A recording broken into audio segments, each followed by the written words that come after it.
This is Utopia on the Prairie, Part 2, 1845–1855.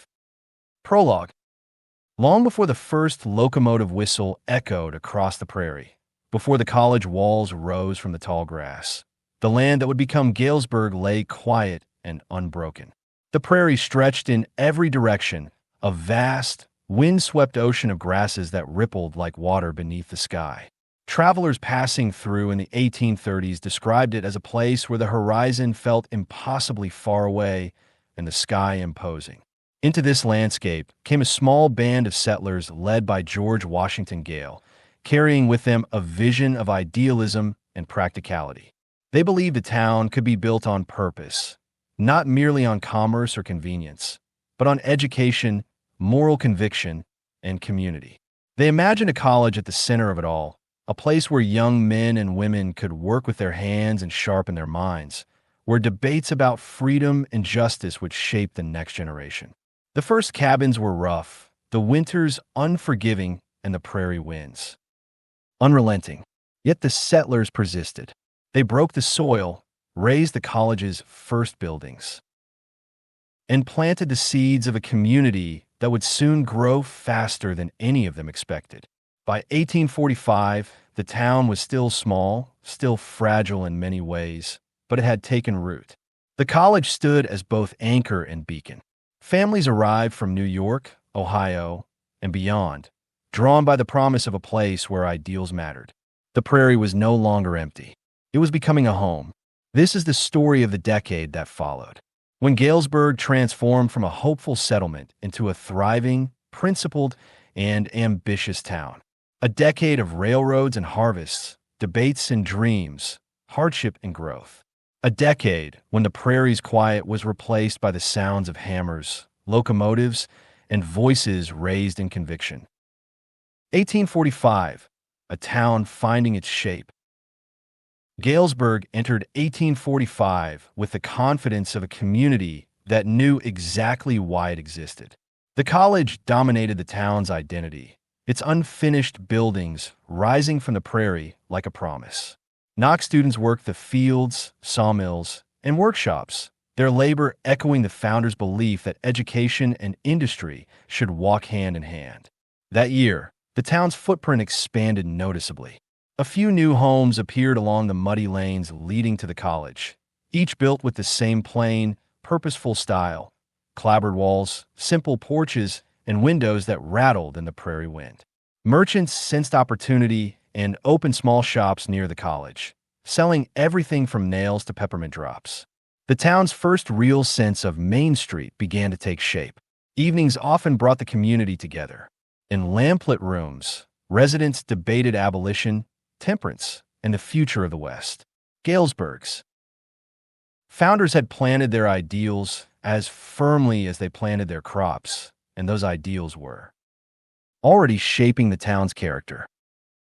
1846, rumors of war and the first railroad whispers.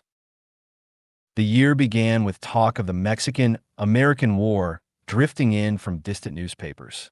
Though far from the front, Galesburg felt the tension. A few young men volunteered, and their departures were solemn affairs, marked by hymns and handshakes. But the real excitement came from the east.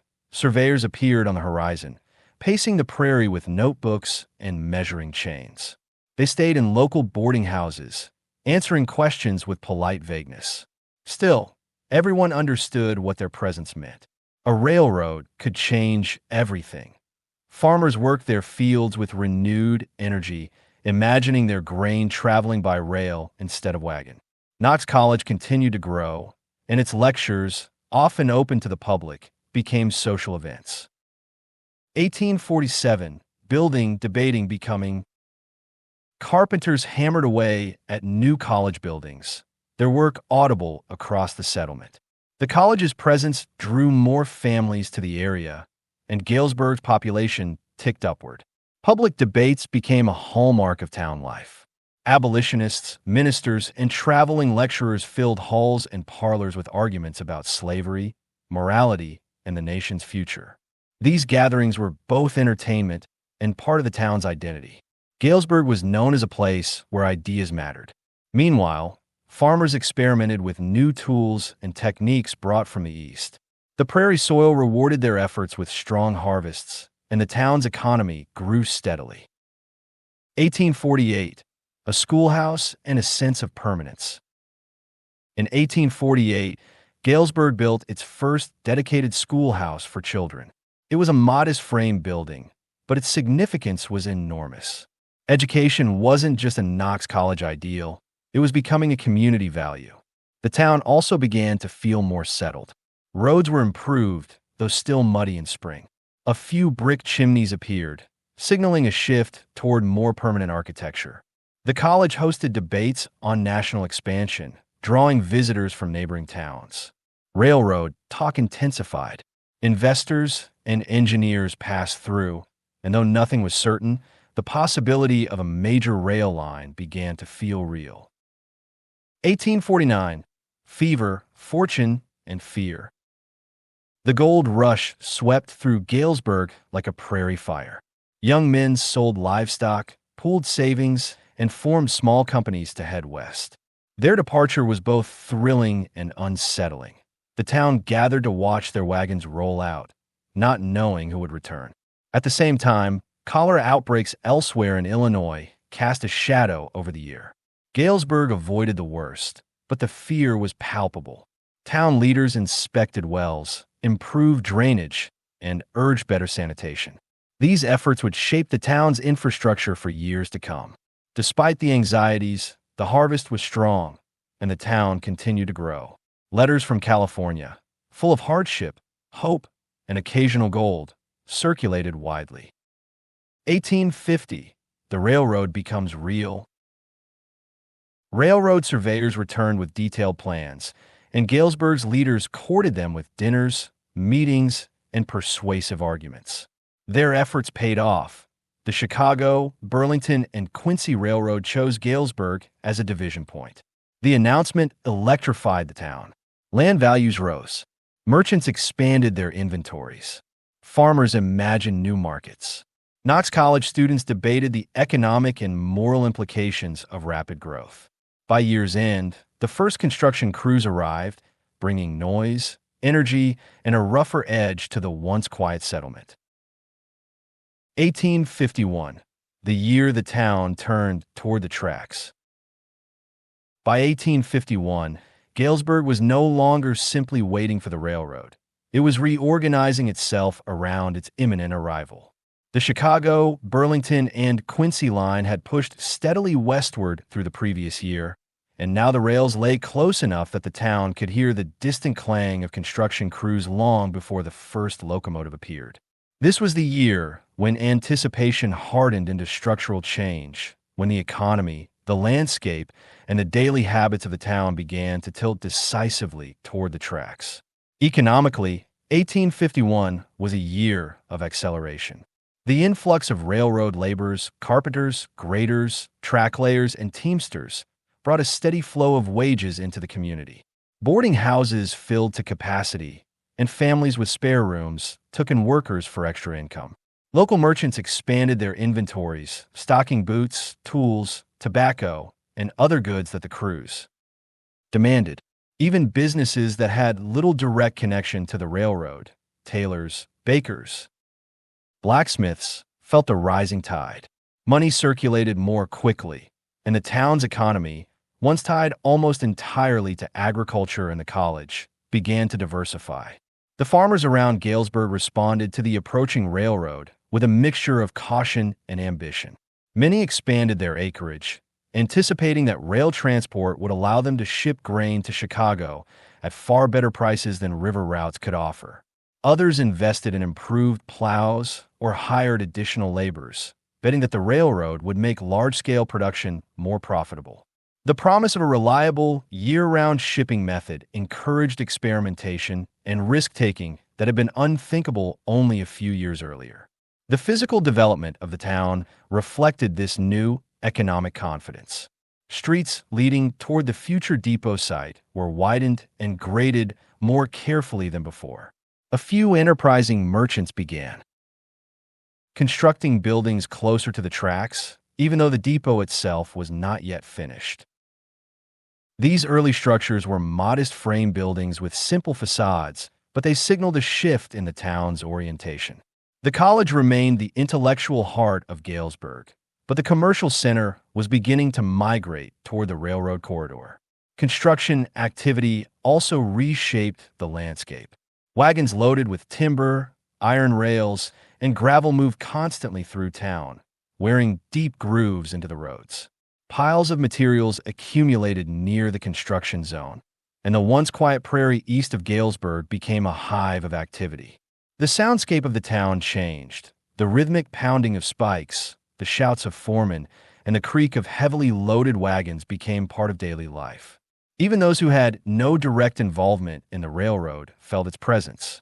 The railroad company's decision to make Galesburg a division point, though not yet fully realized, was already influencing development. Local leaders understood that repair shops, switching yards, and administrative offices would follow the completion of the line. This expectation encouraged investment in housing, commerce, and infrastructure.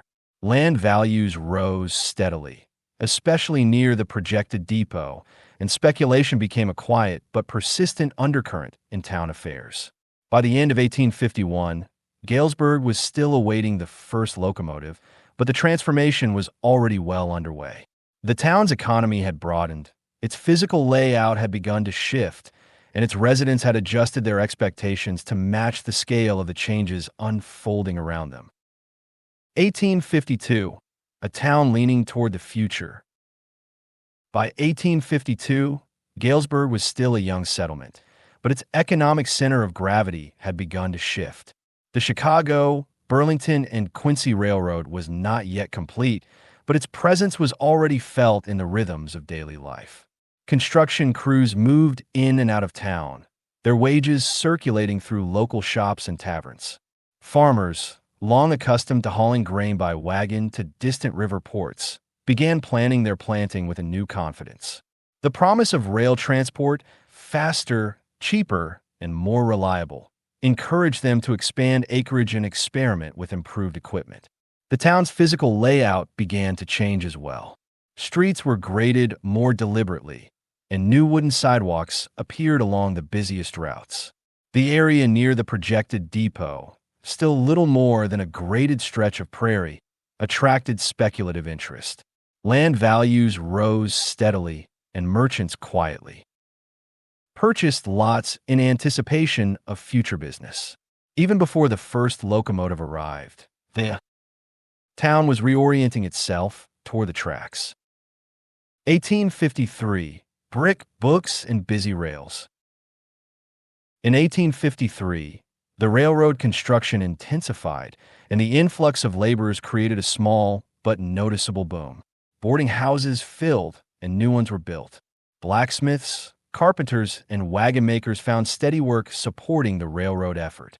The town's merchants expanded their inventories, stocking goods that could be sold to workers or shipped more easily once the line opened. The emerging depot district, still rough, still provisional, became the busiest part of town. Wagons carrying timber, iron, and tools crowded the roads leading to the construction site. The sound of hammers and the clatter of equipment was the town's daily soundtrack.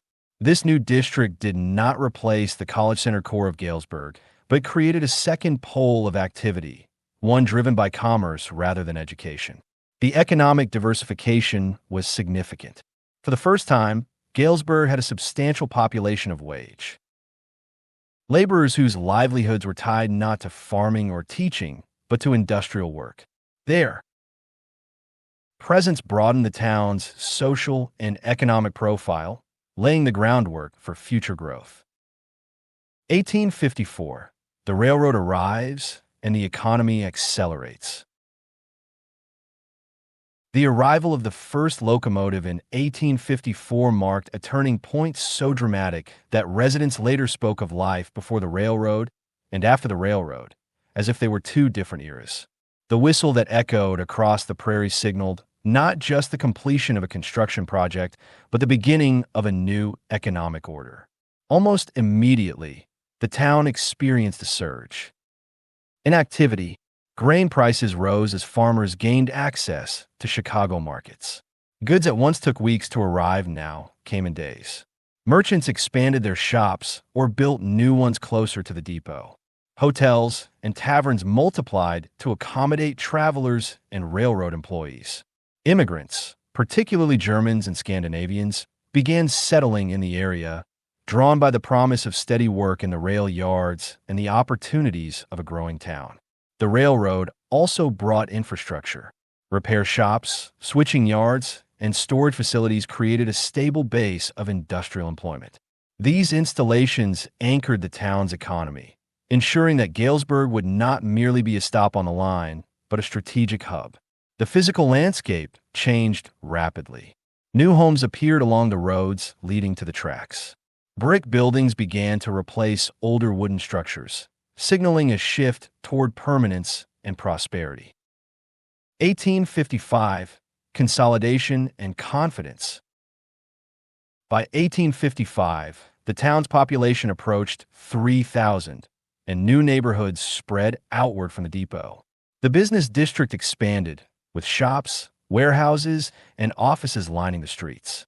The steady flow of freight and passengers created a constant hum of activity that reshaped the town's daily rhythms. Economically, Galesburg had become a regional center. Farmers relied on the railroad to ship grain, livestock, and produce. Merchants used it to bring and manufacture goods, tools, and luxuries that had once been difficult to obtain.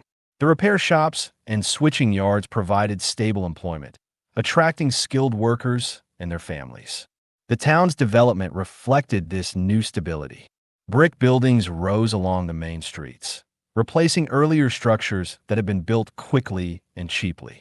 Public improvements, better roads, expanded schools, and more substantial civic buildings followed the influx of tax revenue. And private investment.